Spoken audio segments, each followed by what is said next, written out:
Welcome to the Nana Cheche Show, the show that makes you feel so comfortable, so good, and makes you want to do something. And today I have an exclusive interview with the one and only Diana Hamilton. Wow. Welcome, Thank Diana. you. Thank you. It's good to have you on set. Same here. Thanks for having me, Nana. I appreciate this. Diana, I know you've been singing for long. And how long have you been? I've been singing all my life. I've been singing for as long as I can remember. Because I remember 7 years I was singing and getting compliments like you're singing like an adult and all that. But I must say that I held my first microphone as a solo artist when I was 13, because I did that on my 13th birthday, and it was good. They enjoyed it, so it meant that I wasn't the only one enjoying it in my room. And exactly a year after that, I got a contract to be backing a very big time musician in Africa, Ghana at that time. And so yes, professionally, about 14 years I started getting paid. Quite interesting, because you know, in the world of music, we have CC Winans, Whitney Houston, Michael Jackson. They all started at a very tender age, and so missed out on their childhood. Okay. Well, should I say, growing up as a child? Have you missed that? Oh no, I didn't. I didn't, because I was a child. I went to school like everyone else went to school. I had friends like everyone else had friends. I think I didn't become a solo artist, recording artist at that early age. I was a backing vocalist, so always behind somebody doing the singing. I got the chance to sing at church, but that was it. I got the praises and all that, but no, I didn't miss out. I had all the fun an African little girl would have. Went through school like everyone else. Got little special treatments in school, like getting exeats to go out because my headmaster loved me and my voice. But yeah, it was all right. So were you the favorite of the headmaster? Yes. You were getting... Yeah, I didn't have to go through my house mistress or anything. I just went straight to the headmaster. He'd go out his drawer, got me exeat, and I was out. If I had to go sing. Some people write their music as maybe in the bathroom. We hear kids, some kids when they're having their bath, or some, you know, very interesting places. That is when they decide to write down some lyrics. Where is your favorite? Your favorite? I think it's a bathroom.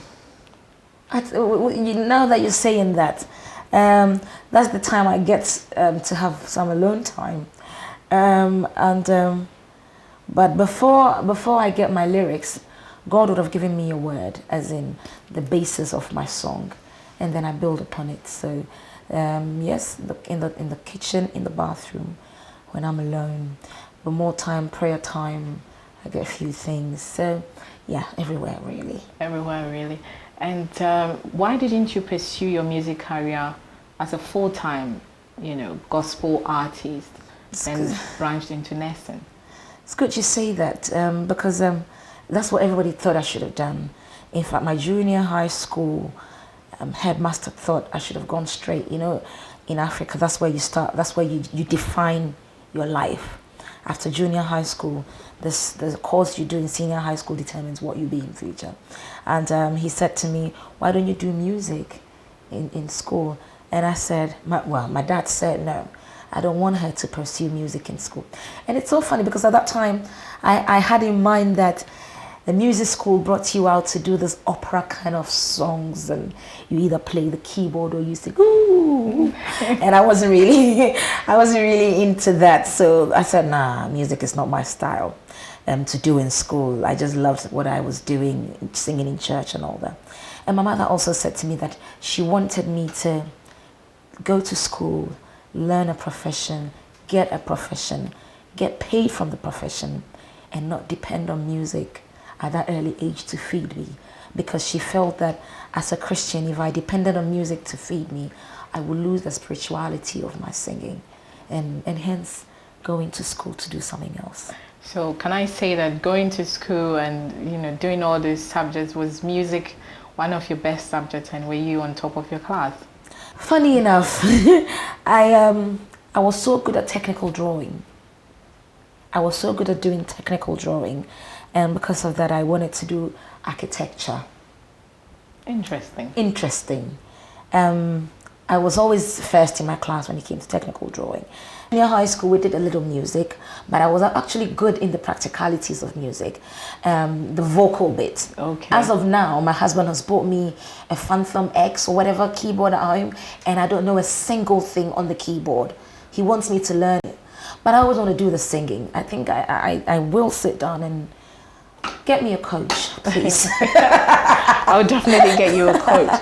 So you branch into, now I've gotten to know you love architecture, but you branch into nursing. Why nursing? Right. So yes, back to where I was before I said.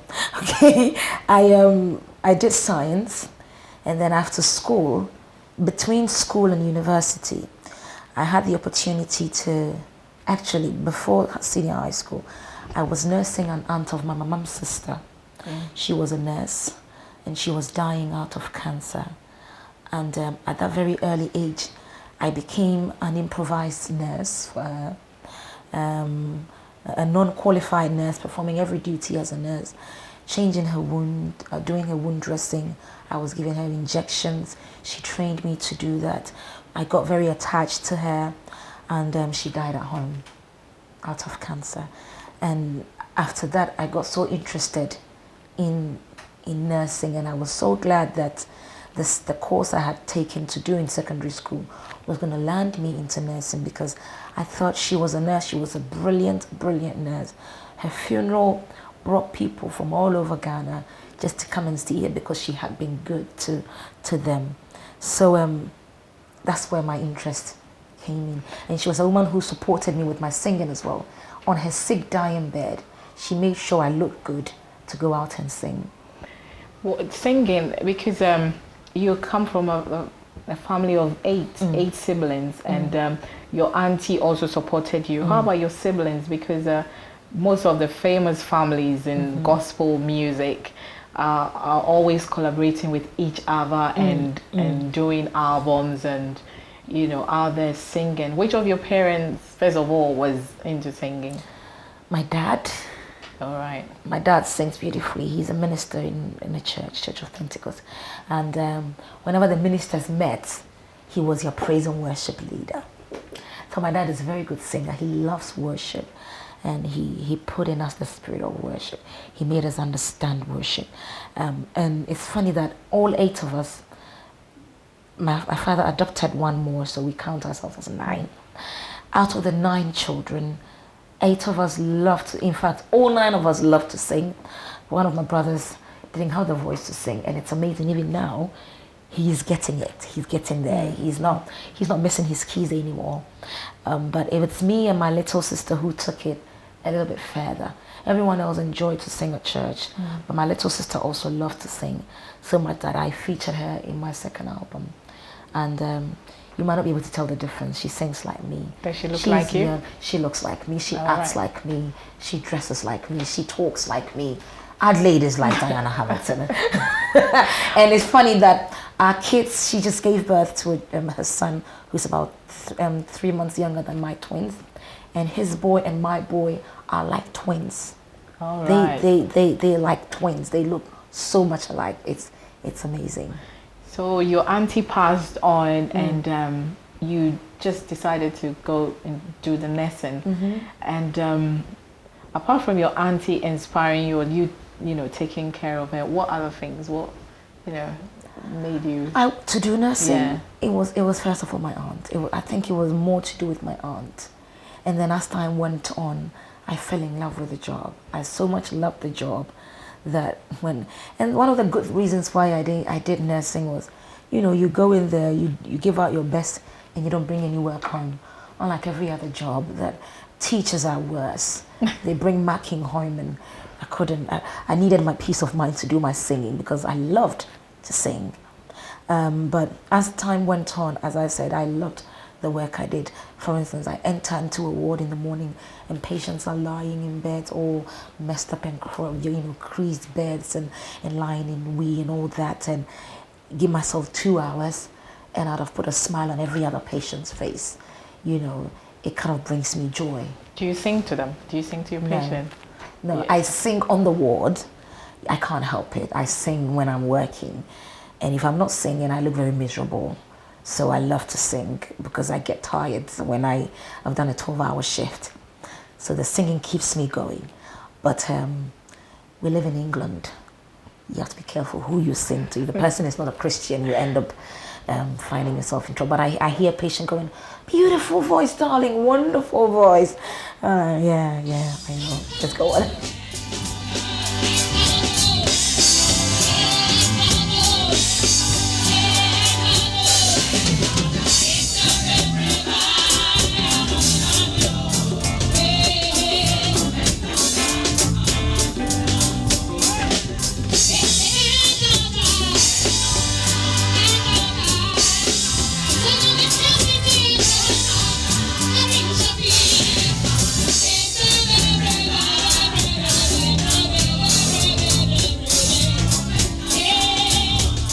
I want to get more personal with you.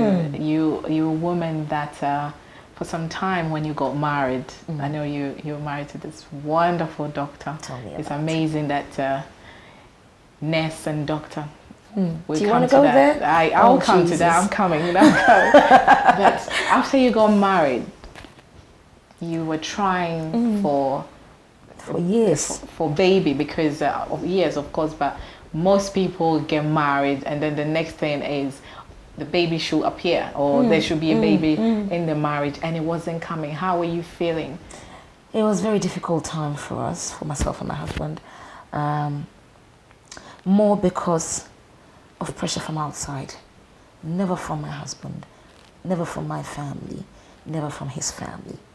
But we come from a society where did I tell you I was an African? Yes, you did. Yes. Right. Yes.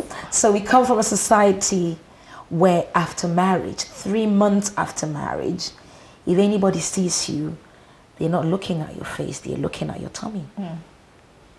And then after 6 months, they start coming back to your face to ask you what is happening.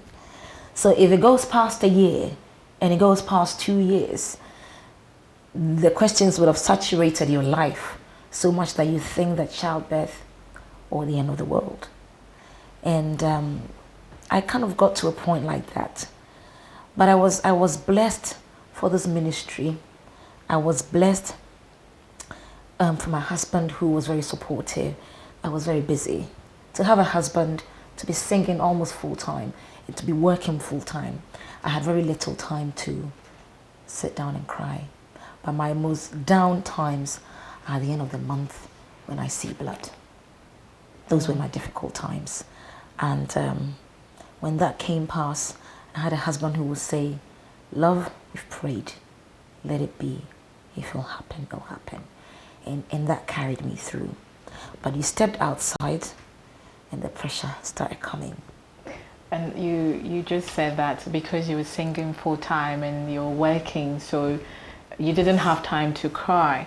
In those moments, were you writing songs or lyrics around, the baby not coming, or were you writing lyrics to praise God? It's funny you ask.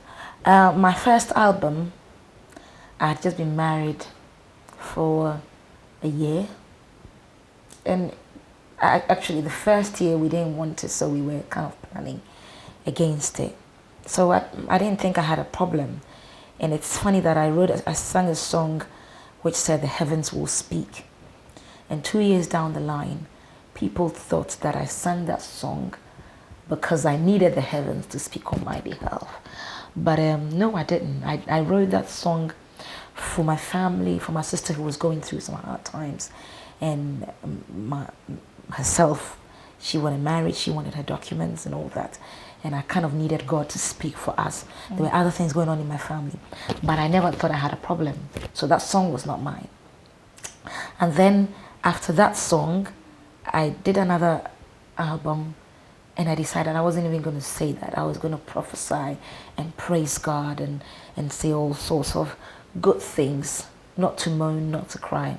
So I wrote a song like, beloved, I pray that you prosper above everything else, that God will make you the head and not the tail, above and not beneath, a lender and not a borrower. And I wrote these songs and sang them, and it was hits. And there was a particular track on that album which said that God has been good to us, and that whenever we wake up in the morning, to ascribe all glory to him. And I had to be mentioning things that God had done. So I went through the line of, he woke you up this morning, you know, he made the blind to see, he gave the needy some things, you know. I was seeing these things and I couldn't, there was a particular thing that I couldn't say, as in he made, or he can make the barren have twins or have children. I couldn't bring myself to say that. And looking back, I don't understand why I couldn't say it. But I couldn't, because I didn't have children. And if I'm saying God is able to do it, why hasn't he done it for me? So those were the difficult times in my ministry as a musician. So can I say that your albums were your babies then? Oh yeah. And you have three albums under your, I always say, belt. You're under your belt, and they're all been nominated for awards. And you recently won the Ghana Gospel Music Award. And then which other one? Tell us which other one. I won Africa Gospel Music Awards, Best Artist Europe. I won one in Italy, the Gospel Music Awards. It's a couple around the corner here and there. Awards here and there. And so we come back again to your album babies, but now real babies. So you've tried, and then after 6 years. Yes. 6 years, that day, that moment that, you know, you were saying that you always were sad at the end of the month when, you know. And I got so much aware of my body. You know, before marriage, I didn't care. But when I got married, I got so much aware. And it's so funny that I wouldn't go past. It was 28 plus or minus 4. And it was that constant. Wow. Every month, 28 plus or minus 4, as in 24 to 32. So I surely will show up. I was always, so constant. Always. And so that day, that when I passed it, I knew this was it.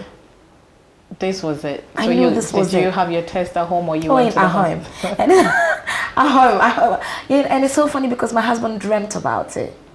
You know, we had prayed about it. We had prayed so much.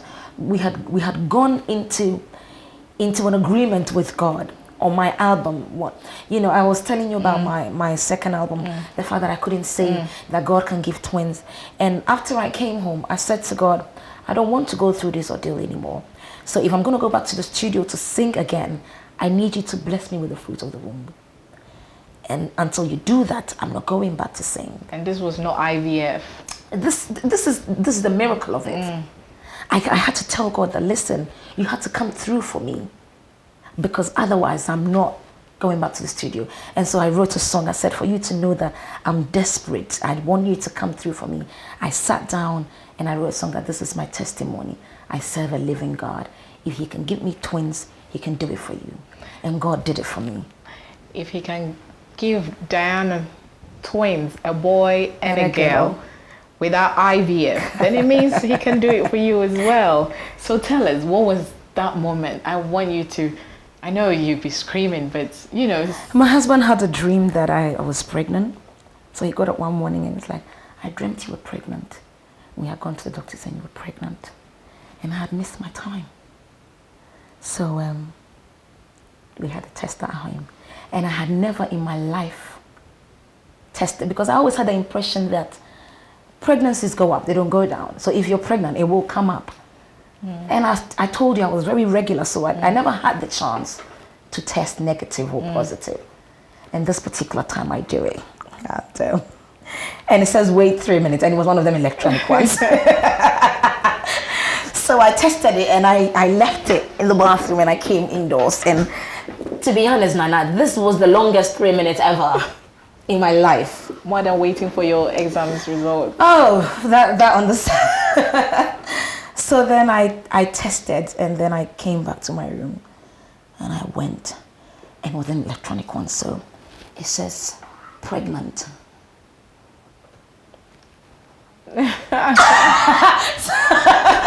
So you screamed. No, I didn't. You didn't. You I'm were like, shocked. oh my God. But you were So I expecting left. it. This is the thing. You know when you're expecting something, it comes and you still don't believe it.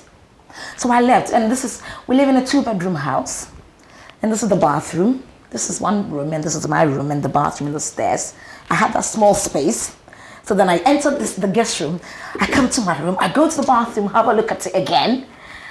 To be honest, I kept that for 24 hours until it went off the screen. And how was your husband's reaction as well? He wished that he had seen it when I was doing it. All right. And he was like, "Why didn't you wait for me?" I'm like, I couldn't wait for you. I had to test it. Okay. He was excited. So now you're pregnant, baby developing, and then you had to go for your scan. Yes. And then you went for the scan. We went for the scan, and the lady goes, "How many children have you got?" I said, "This is going to be my first." I said, "Well, you're going to have 2. Wow. So what did you say? She said, "Well, you're going to have 2. I said, "Later I will try for another one." No, you're going to have twins. You were joking. So that was another miracle. That was another miracle. And then we go on. And then we're like, okay, we're having twins. But I wanted a boy and a girl. It was either a boy and a girl or 2 girls. I so much wanted to buy all the pinks, and do my baby's hair and put all the ribbons in the hair. And so I so much wanted a girl. It was either a boy and a girl or 2 girls. I didn't want 2 boys. So I go for this 20-something weeks test you do. And I went. The lady's doing the scan. Right, we have a boy here. Oh, that's the first one. Oh, you God. should have been still happy. You were still happy. I was happy, but I wanted a girl. So Okay. if she had said a girl here, I wouldn't have cared what the other one was. But now she's saying you have a boy. Lord, please let this other one be a girl. Okay. Michaela won't stay still for us to see whether she's a girl or a boy. So Michaela is your girl's My name? girl's name. And she's tossing, she's crossed her legs. She doesn't want us to look at what sex she is. So you're gonna have to get up and walk a bit and come and let's try again. And we did that, and she went, right, I think we have a girl here. We're not 100% sure. I'm like, yeah, whatever. We have a boy and a girl. When she said, I think we have, did you just No, I jump up or didn't. you? No, I didn't. I was calm. You're calm. I was calm, but I was excited. You were excited. We just got up, started our shopping and everything. And I had a beautiful pregnancy. It's a double for It's you. a double, like no morning sickness. Wow. I know. No morning sickness. No morning sickness. Good for you. I'm blessed. I think when God comes in, He does it beautifully, so you know that He's the one doing it. No morning sickness at all, and people didn't even see I was pregnant. People never thought I was going to have twins. It came as a shock to my church, to my friends, because we kept it to ourselves. You kept it as a secret. And now you have your girl and your boy and the beautiful kids. What next? More babies? Oh, Jesus, I haven't thought about that. I was talking to my husband this morning, and we were like, it's my husband's birthday. And like, you're growing old, should we try for another one? He goes, I'm fine. I'm like, yeah, I'm also fine. Come on, let's just get on with life. So I think we're fine. You're just taking it easy. I think we're taking it easzy now. What about music? Any more albums in the pipeline this year? No, not this year. Not this year, because I'm still promoting Blessings, which came after the twins came, hence the name Blessings. So we're seriously promoting that, doing a world tour. But I'm seriously working on my next album. Not this year, maybe end of next year.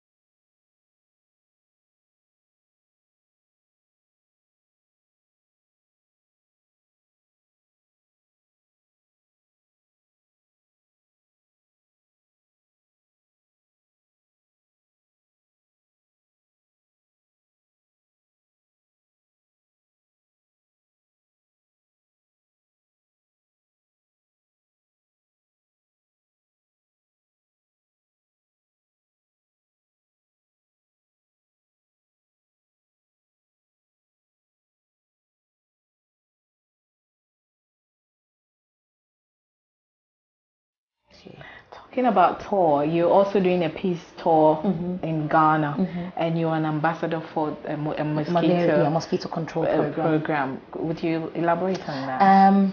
Right. I believe that I'm originally from Ghana, and Ghana has been good to me. We've enjoyed peace in Ghana, and this year, the end of the year, December 2012, they're having an election, and it's a bit tense in Ghana. And I felt this is Diana's way of giving back to society, just to use the position God has put us to educate, to sensitize people on the need to maintain peace. So it's basically going around more Ghana and the rest of the world. Everywhere I go, I take my documents and get people to sign up for peace. I've opened a page on Facebook, and people just have to like the page, so they've signed up for peace and say that in their own way are going to contribute to a peaceful election in a peaceful Ghana. As part of that, Diana's way of giving back again. One of the serious diseases in Ghana is malaria. It's taking lives. It's stopping people from going on holidays in Ghana because you can't go with your children, or you have to give them all these prophylactic treatments and all that. And so I decided to take on a job which says, and the malaria is caused by mosquitoes. Now, mosquitoes come as a result of unhygienic areas, stagnant water and all that. So I'm embarking on a campaign which says Clean Nation, Healthy Nation campaign. And as part of that, we're keeping Ghana clean, and by so doing, eliminating the mosquitoes. So this office, which calls itself Mosquito Control Program, saw what I was doing and called on me to be their ambassador for the mosquito control program, working towards eliminating malaria. Congratulations on that. Thank you. And gospel, are you doing any collaborations with any of the gospel artists? A lot of things in the pipeline. We'll let you know when they come out.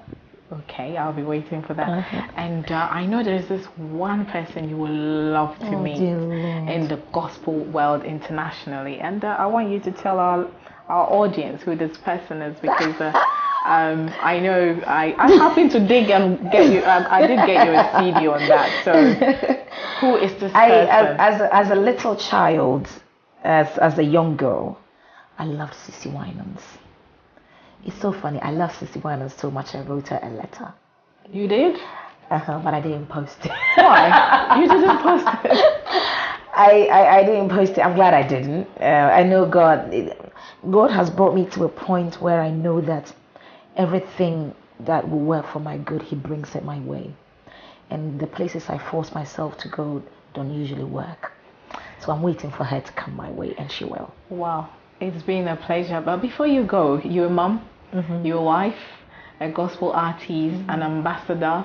How do you find time to balance your life? Wow. That's why you met me eating rice and my kids were around me, and but it's beautiful. I enjoy what I do, and I think it's the busy life that took my mind off things when I wasn't having children. But I've surrounded myself with people who help me. I have a wonderful management team here in Europe and outside the rest of Europe, and I have a manager back home in Ghana who does things for me back home.